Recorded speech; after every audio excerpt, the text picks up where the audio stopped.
Halo semuanya, selamat datang di podcast Beyond Border.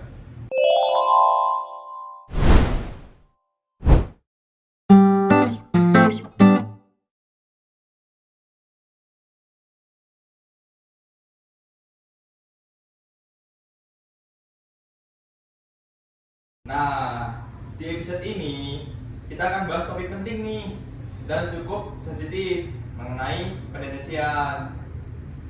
Migrasi di Singapura, bagaimana aturan dan pengelolaannya dan bagaimana sistem detensi di sana dibandingkan dengan Indonesia. Wah, topik kali ini menarik juga ya, karena yang akan kita bahas itu adalah negara tetangga kita nih. Maka dari itu kita mengundang ada 3 tamu buat ngejawab semua pertanyaan kita. Yang pertama itu ada Bang Rio, yang merupakan analis pertama dari keimigrasian. Halo Bang. Halo. Selanjutnya ada Rangga dan Rafif akan menjelaskan mengenai pendetensian di negara Singapura. Halo. Halo. Nah, sekarang ayo nih kita mulai buat berbincang-bincang. Mas Rangga, kalau di Singapura itu deteni dikumpulin di tempat apa sih?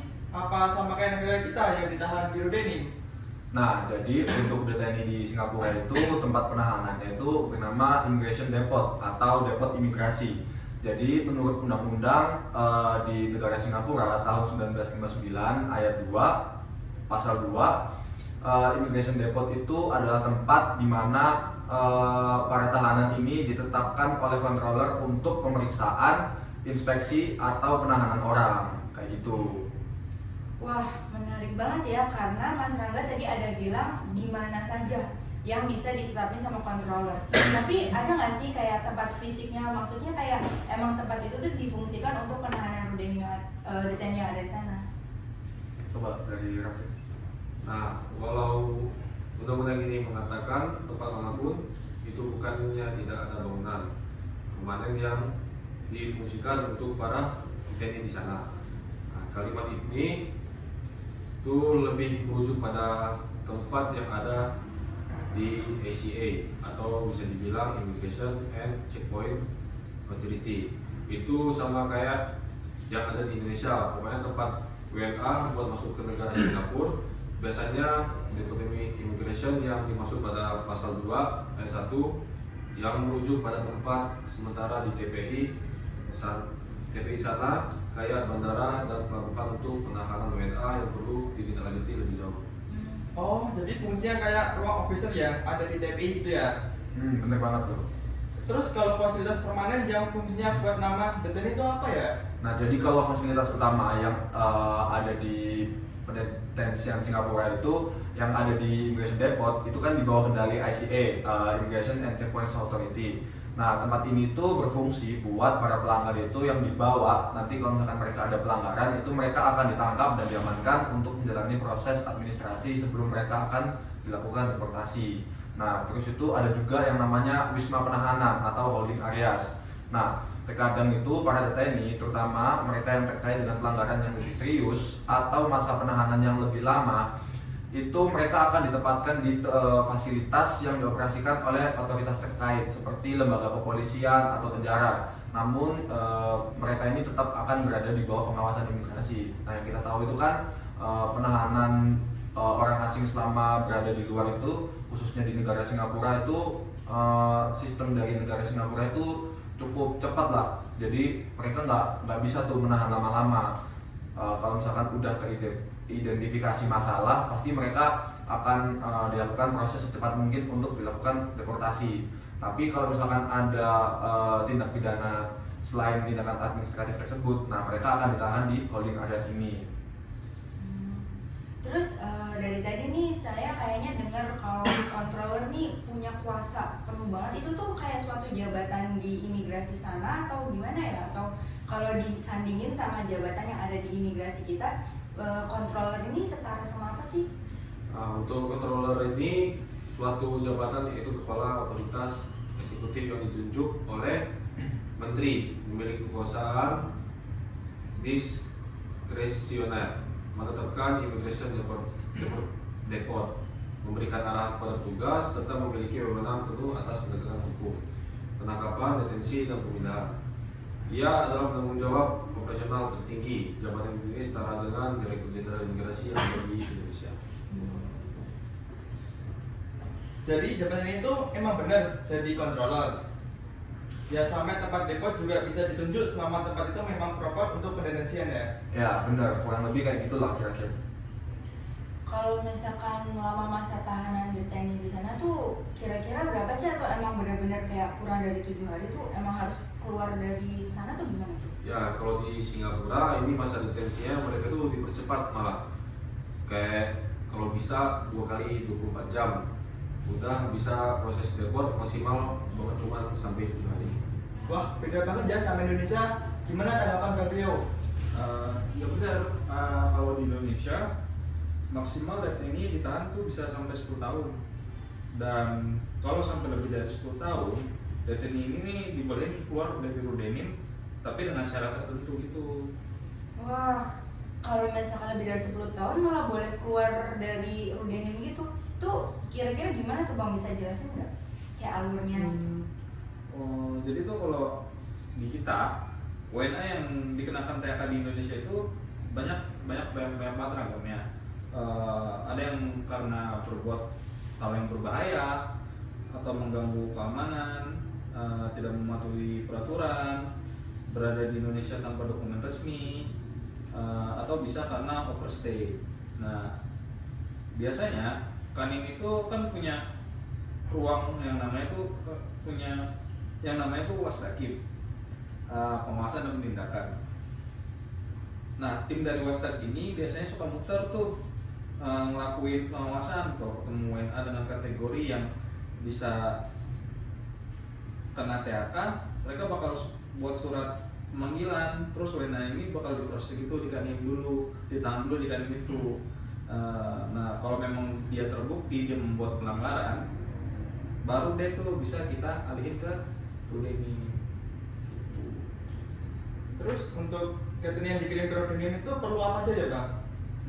Biasanya dari kepala kantor imigrasi tersebut bakal buat surat keputusan THK.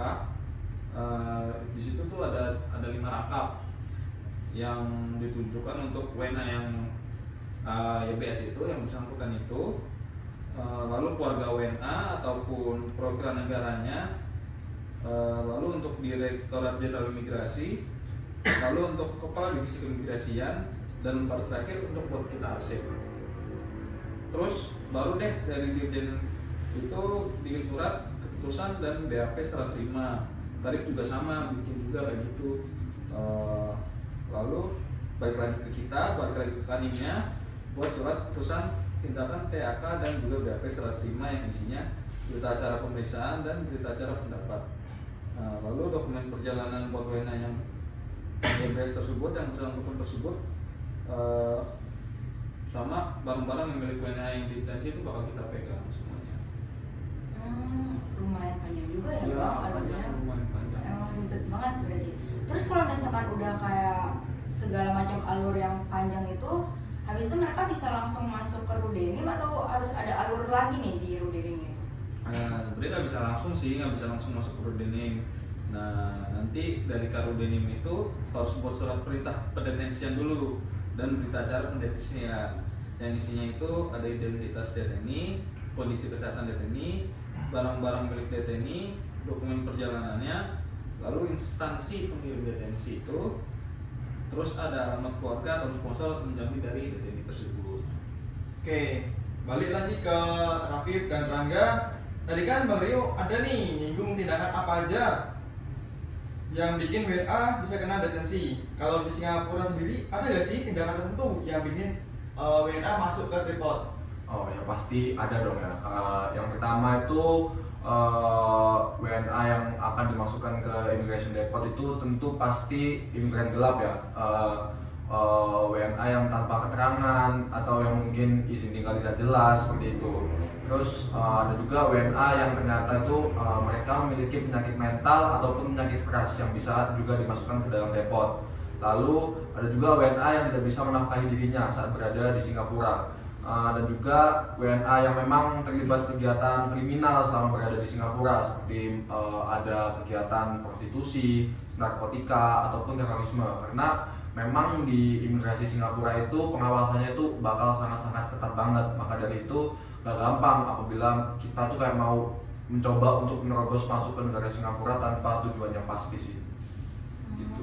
Berarti intinya yang sekiranya tuh WNA yang merugiin lah ya, merugiin tuh pasti bakal langsung di ini sama CIA yang ada di sana juga ya. Terus kalau misalkan emang WNA itu masuk ke depot, kira-kira ada nggak sih fasilitas-fasilitas yang emang udah disediain dari pihak Singapuranya itu buat para WNA yang udah didetensi gitu? Ya untuk buat fasilitas sendiri itu, walaupun fasilitasnya fisik diatur dalam wilayah regulasi yang lebih rendah, secara umum imigrasi depot itu berfungsi sebagai fasilitas penahanan sementara sebelum pemulangan. Fokus utamanya itu buat ketertiban, keamanan, dan pemenuhan kebutuhan dasar makanan seperti tempat tidur, dan intinya untuk HAM dasar mereka itu dijamin. Dan juga karena penahanan mereka juga tergolong singkat, di mana semua DTNI itu ditahan di bawah selama 7 hari kurang lebih. Itu juga maksudnya biar meminimalisir adanya pelanggaran HAM untuk para DTNI. Wah, DTNI seperti itu cepat ya. Sebelumnya tuh ada gak sih maksimal lebih dari 7 hari untuk penahanannya sendiri? Itu pasti ada. Khususnya itu yang DTNI itu memang terindikasi memiliki kasus kriminalitas. Itu pasti harus melalui pengadilan di Singapura dulu. Nah, untuk mekanisme penahanannya itu pasti bakal ada perintah tertulis dari Menteri Singapura yang berisi kalau DTNI ini akan mengalami perpanjangan masa penahanan. Bagus juga ya ternyata alur dari detensi di Singapura. Maksudnya kayak cepet banget gitu, nggak kayak di Indonesia yang sampai maksimal itu 10 tahun, dan ya itu bisa jadi ngambil anggaran kita nggak sih kalau misalkan kayak sponsornya atau dari pihak keluarga nggak mau yang kayak ngasih uang ke para deteninya itu. Terus mau nanya nih Mas Rangga, kalau Bang Rio, kalau misalkan di Rudenim kita ini kan sampai 10 tahun ya, dan itu tuh nggak kayak membuka peluang bagi para WNA yang katakanlah tergolongnya miskin, jadi kayak mereka tuh nyaman gitu di Rudenim kita, sampai mereka tuh malah kayak mundur-mundur waktu nggak mau pulang ke negaranya. Itu dari pihak Rudenim tuh ada nggak sih cara biar kayak mereka tuh bisa cepet keluar buat di deport gitu? Ada dong, maksudnya itu kebanyakan sebenarnya yang WNA yang datang ke kita ini, ke Indonesia ini sebenarnya tergolong yang kurang mampu gitu. Nah, kalau mereka masuk ke Rudenim kan biaya makan mereka itu pasti kan kita yang harus menanggung kan, negara kita harus menanggung. Nah, semisal apalagi penanggung jawabnya itu dari Rudenim itu nggak ada. Biasanya mereka jadi nyaman gitu di Rudenim, jadi kayak ya udah mereka habis waktu 10 tahunnya aja buat sampai benar-benar 10 tahun baru mereka boleh keluar dari Rudenim itu. Terus jadi kita ini ngakalinnya dengan cara reshuffle biar mereka yang punya niat lama-lama di Rudenim itu nggak jadi. Pasti bakal ada rasa takut kalau mereka kelempar ke Rudenim yang pelosok jauh dari bandara, otomatis peluang mereka balik ke negara mereka itu lebih mahal. Wah, seperti itu ya. Bagus sekali tuh, biar mereka nggak betah juga di Rudenim. Kalau dilempar-lempar kan mau nggak mau pensiun ulang, apalagi fasilitas setiap Rudenim kan pasti beda-beda itu. Iya bener banget tuh. Emang harusnya digituin nggak sih WNA yang udah didetensi di Indonesia ini, kayak pasti ngabisin banyak banget anggaran, apalagi kayak di Rudenim Jakarta, Rudenim Kupang, itu mereka tuh banyak banget isinya, dan yang kayak udah mau nyentuh 10 tahun tuh emang sebanyak itu ya. Iya. Pasti banyak banget tuh anggaran yang seharusnya bisa dilimpahkan kemana, malah jadinya ke orang asing, bukan ke warga kita sendiri gitu kan. Wah catur, gak kerasa banget ya, ternyata pembahasan ini tuh seru banget, kayak bisa ngebandingin gimana perdetensian di Singapura sama iya bener banget. Terus kayak kalau misalkan saya bisa simpulin tuh intinya kalau di Singapura ini pasti perdetensiannya itu emang secepat itu. Kalau yang dibilang sama Mas Rangga sama Mas Rafif itu, kalau misalkan bisa mereka tuh mau langsung dikeluarin aja gitu. Iya. biar yang namanya anggaran mereka juga ya udah diminimalisir mungkin, seminimalisir mungkin. Kayaknya Indonesia bisa nggak sih kayak mengadopsi? Bisa itu pasti, tapi harus butuh waktu yang sangat lama gitu. Ya apalagi kan kita juga nggak meratifikasi ini kan, Iya, peraturan mengenai pengungsi ini. Tapi kalau menurut aku sih untuk Indonesia sistemnya bisa seperti Singapura itu ya mungkin bisa, tapi memang harus ada regulasi yang diubah.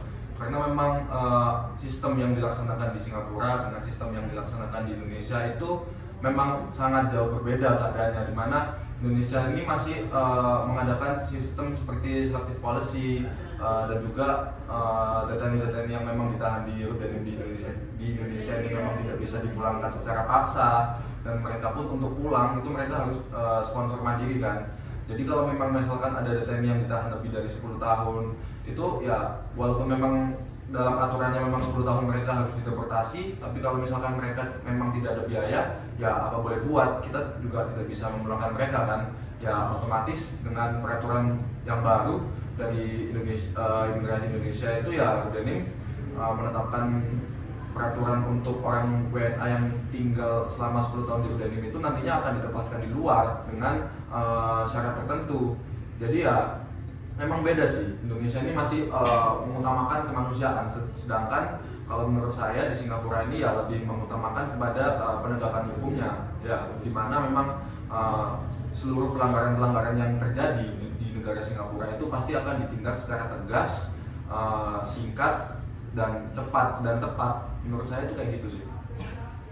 Kayak emang budaya kita juga nggak sih? Mas? Iya benar banget. Kayak susah banget yang masalah di Rohingya Aceh aja itu kita sampai Ya, pihak imigrasi ya, juga diserang ya. juga kan, dibilangnya kayak nggak punya kemanusiaan dan Ya. sebagainya, tapi saat pihak dari Rohingya itu malah membuat dampak negatif, Ya. malah kita lagi yang Benar disalahkan. banget. Padahal ya kalau menurut saya imigrasi di Indonesia ini sudah ya berbuat baik sebagaimana mestinya lah. Mereka menerima seluruh pengungsi-pengungsi yang mungkin bersifat stateless atau mungkin mereka sedang dijajah di negara mereka sendiri.